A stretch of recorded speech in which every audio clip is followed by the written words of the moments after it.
Beginning in the 2018-2019 school year, all teachers in the state of Texas, including teachers in NEISD, will implement a student growth measure. Teachers will develop a student learning objective, or SLO, intended to address two important questions. One, how do we know if students are learning? And two, if students are not learning, what do we do about it? Excellent teachers regularly set learning goals for students and use a variety of data sources to monitor progress towards these goals throughout the year. The student growth measure process aims to capture best practice while allowing teachers and appraisers to reflect upon pedagogical strengths and areas for growth. During the 2017-18 school year, campuses were chosen to pilot the student growth measure process.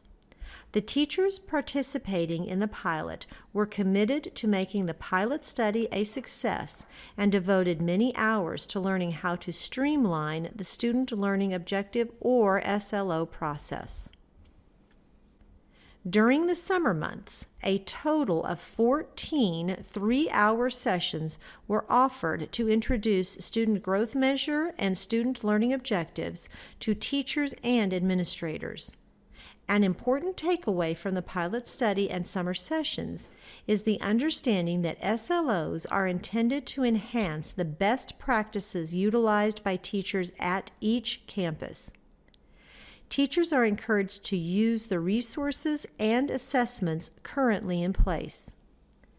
The intent is to become more aware of instructional practices and more intentional about planning for instruction that moves all students to higher levels of learning and performance.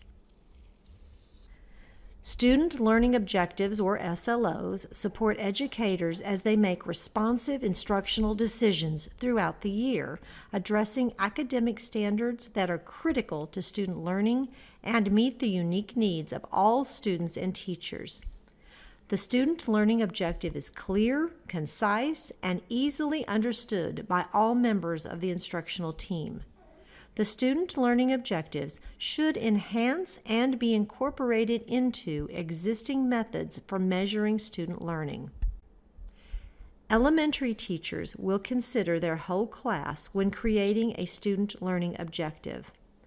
Elementary teachers will choose to focus on one content area, such as math, or reading, or writing, or science, etc. The grade level is encouraged to work together when choosing their content area of focus and when crafting their SLO. Elementary departmentalized teachers or secondary teachers are asked to choose just one prep or period and are also encouraged to work together as a grade level or department team. Specialized teachers, such as PE or music teachers, will choose one grade level and one teacher's class within that grade level for their SLO and for monitoring student progress and growth throughout the course of the school year. Teachers at all levels will transfer and apply instructional practices linked to improved student learning and growth across other content areas and all class periods. However, teachers will monitor growth with only the selected content area or course of study. Teacher efficacy is a simple idea with significant implications. Teacher efficacy is a teacher's judgment or belief in his or her abilities to bring about desired outcomes of student engagement and learning, even among those students who may be difficult or unmotivated. Teacher efficacy and student growth measure work hand in hand. The curriculum or standards for a particular course of study and instructional practices can be thought of as pushing back and forth, ensuring deeper levels of rigor and understanding as teachers and students break down learning into bite-sized pieces or chunks that can be transferred and applied to new learning. Student Growth Measure, or SGM, is the sweet spot in between the curriculum and classroom instruction. The bundle of skills are referred to as foundational skills. Foundational skills are pivotal or must-haves to the current course of study as well as future learning, and weave or spiral throughout the course of study.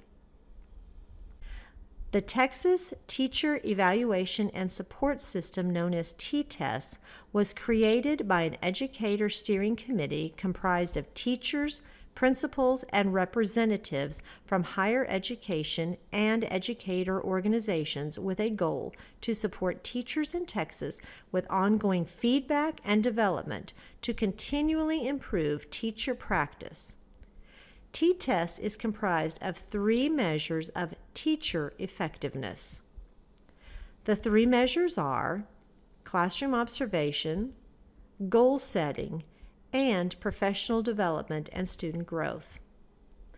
NEISD provides disaggregated summative ratings, which means teachers receive a rating for each of the rubric dimensions individually. Student growth is a 17th dimension.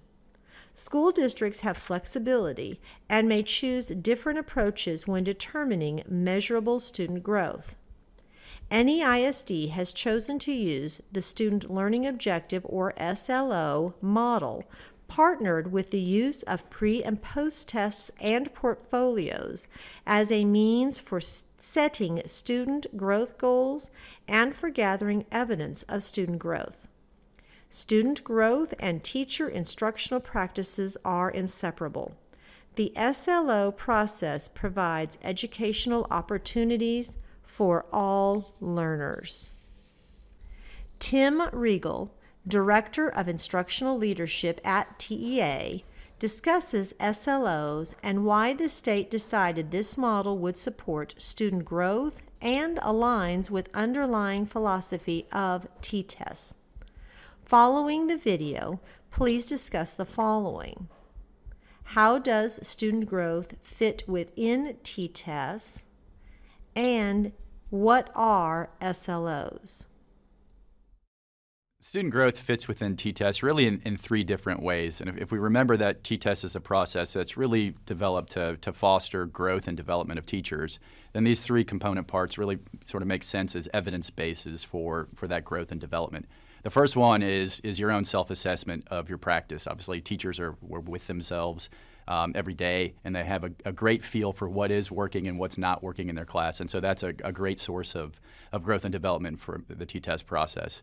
We have the classroom observation where an appraiser comes in and will witness what we consider sort of a live performance where the teachers and students are interacting with a given lesson on a given day. And that's going to generate some great feedback to discuss and hopefully find some places where we can make tweaks to our pedagogy.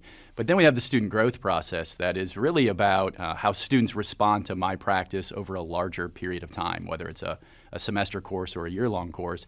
I want to get a feel for, as I go through that teaching cycle, planning and delivery of instruction and analysis of how my students do, what's making the greatest impact on student learning and where am I struggling and where I might be able to make some adjustments. So that's really sort of the piece that student growth plays in that. SLOs are a process that we think mirrors what our most effective teachers do already. They have a great tendency to, despite the many TEKs that they teach, to really be able to find those foundational skills that are really the most important things and then cycle back to those over the course of the school year.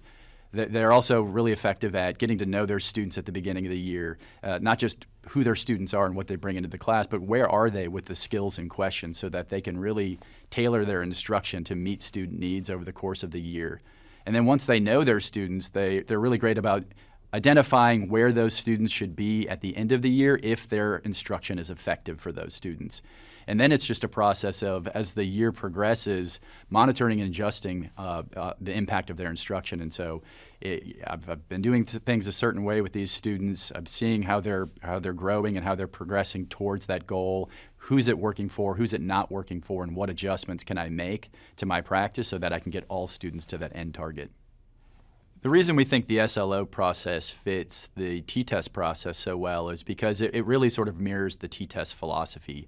At its heart, T-TESS is really about building capacity in teachers to accurately self-assess and make adjustments on their own.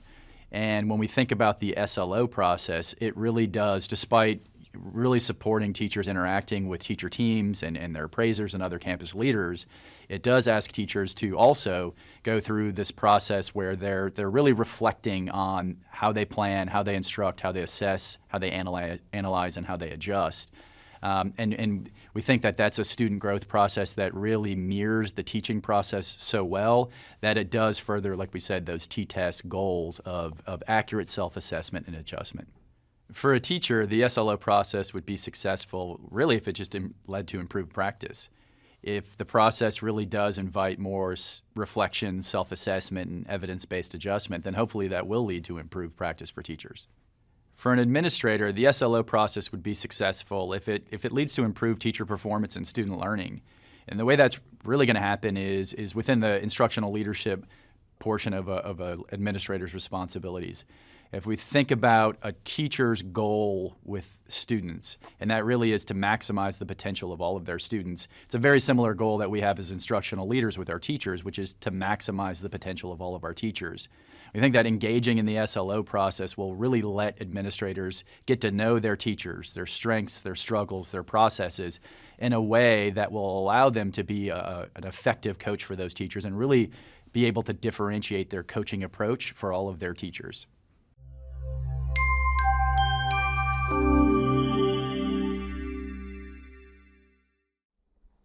As teachers, we are used to proficiencies, but growth is different.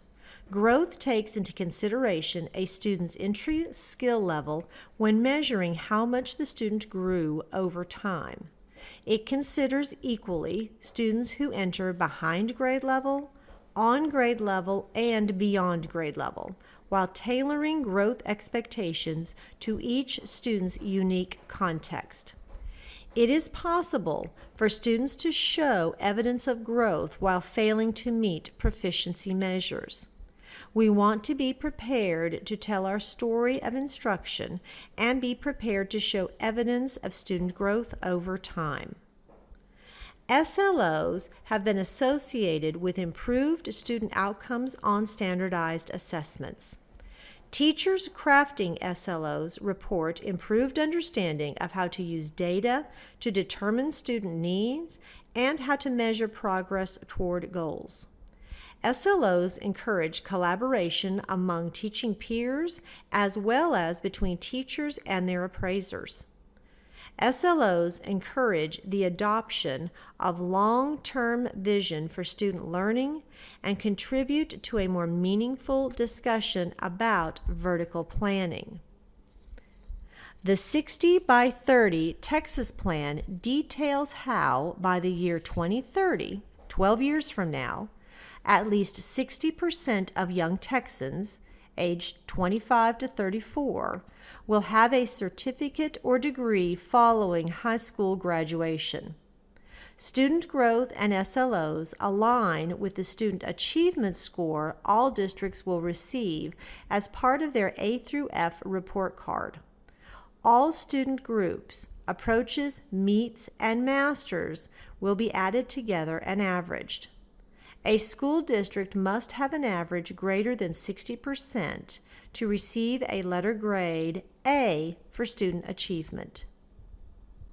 Another way of measuring student growth is a review of STAR and EOC results using a point system, which awards 1 point for students who exceed expected growth, half a point or 0.5 for students who maintain expected growth, and 0 points for students who may show proficiency by passing the test but fail to show growth.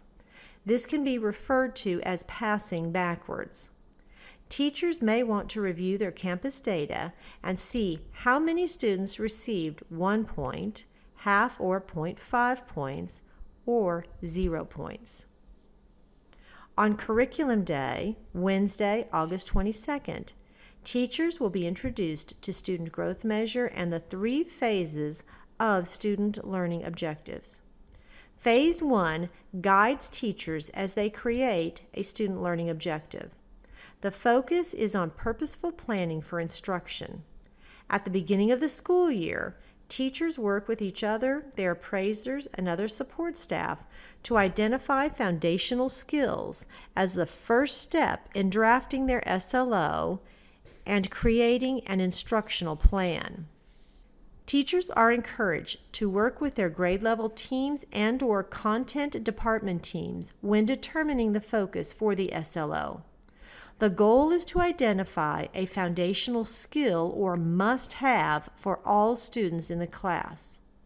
To determine the foundational skill, teachers can ask themselves, when students leave my class, what is one thing they must be able to do as they move forward in their education? Typically, the answer to this question will be the skill identified for the SLO.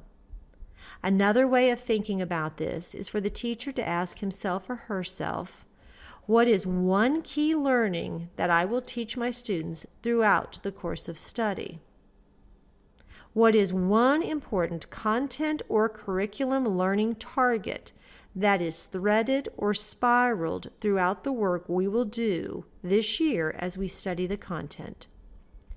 Teachers should be able to answer these questions in conversational language as if they are talking to a fellow teacher or parent. For example, high school statistic teachers may state their SLO focus as the student's ability to interpret statistics and explain what they mean in everyday terms. The student's ability to explain what they have computed or what they are reading in research will be an overriding and important skill that will help them throughout the entire course of study. This foundational skill will be threaded or spiraled throughout the more discrete skills taught during the entire course of study. After teachers have identified the key learning concept, they will also identify the relevant TEKS or bundle of skills in the curriculum that support the learning target. Grade level teams or department teams may want to pause the video now and begin to consider the important content area of focus and possible foundational skills that can be the focus for their SLO. It will be helpful to have this conversation prior to attending Curriculum Day. The Initial Skill Profile, or ISP, includes teacher-created descriptors of student skill levels at the beginning of the school year in relation to the student learning objective. Students will be grouped into 3 categories: typical, above typical, and below typical. It is important to note that each school will describe their students in differing ways. Typical means the student who typically arrives at your campus at a specified grade level on the first day of school. Don't think in terms of grade level expectations. The typical student may be above or below grade level expectations. The intent is to identify and differentiate between student skill levels by knowing the unique student populations at each campus. This is based on the core idea that effective teachers teach the students they have, not the students they think they will have. The Targeted Skill Profile, or TSP, is the target or goal teachers have set for the course of study. The student learning objective remains the same throughout the entire school year. During this phase, teachers will develop and articulate a clear vision of success and identify strategies to be used to achieve the goal that all students will demonstrate at least 1 year of growth. Some students may show more growth. A student identified as below typical on the initial skill profile may be typical or above typical on the targeted skill profile. After the student learning objective is completed and approved by the appraiser, teachers will work with each other and their appraiser, engaging in ongoing dialogue about progress toward goals. These discussions will also be opportunities for teachers to receive feedback and support and to develop strategies to adjust instruction based on progress monitoring findings. To improve efficiency in implementation, SLOs should be integrated into existing support frameworks at each school. Teachers will use the Student Growth Tracker to capture student data related to the SLO. The Student Growth Tracker will be a place where teachers can watch data over time. This helps lead discussions with teams and appraisers. The Student Growth Tracker is a simple Excel spreadsheet that catches snapshots in progress for students in relation to the SLO so that trends can be seen and discussions about changes or flat lines can be discussed to determine the best course of action. TEA has developed a success criteria document. This tool is designed to be used by teachers as they craft and refine their SLOs. This tool can be used by appraisers and instructional coaches or deans when working with teachers to refine their SLOs.